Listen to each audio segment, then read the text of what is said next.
Apa khabar semua? Ramai yang menghadapi masalah tiada parking berbumbung di tempat kerja. Ini menyebabkan motosikal kita berpanas, berhujan sepanjang hari dan akhirnya merosakkan motosikal kita. Hari ini saya nak sharekan satu aksesori motor yang boleh membantu untuk melindungi motosikal kita di mana sahaja dengan mudah dan cepat.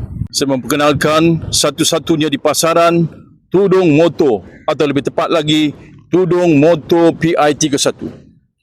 Kelainan tudung motor daripada selimut motor ialah saiznya adalah lebih kecil.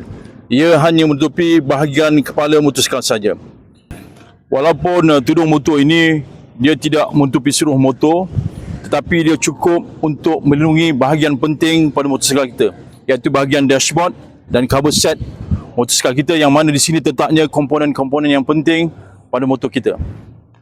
Kelebihan utama tudung motor ini, saiznya sangat kecil, jadi sangat mudah untuk digunakan.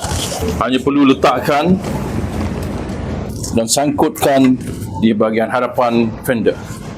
Jadi dengan saiz yang kecil, mudah untuk dipasang dan sangat mudah untuk disimpan.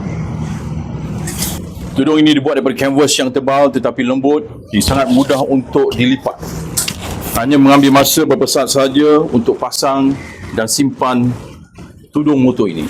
Jadi dengan saiz yang kecil, tudung motor ini mudah untuk kita bawa ke mana sahaja. Untuk perlindungan yang lebih optimum, kita boleh padankan tudung motor ini dengan penutup seat motor PI31. Jadi untuk gunakan penutup ini sangat mudah, hanya perlu letakkan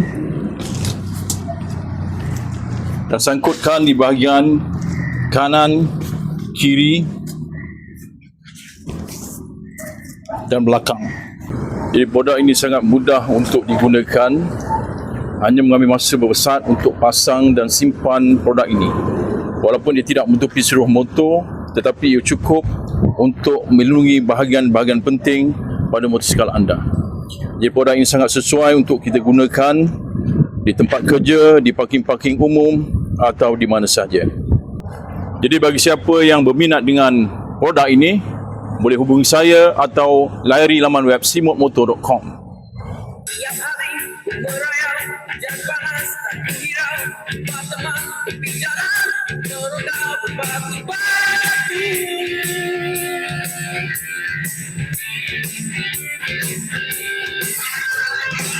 Berpegangan jaket biru yang disangkut dan dibau, walau tiada wangi saku.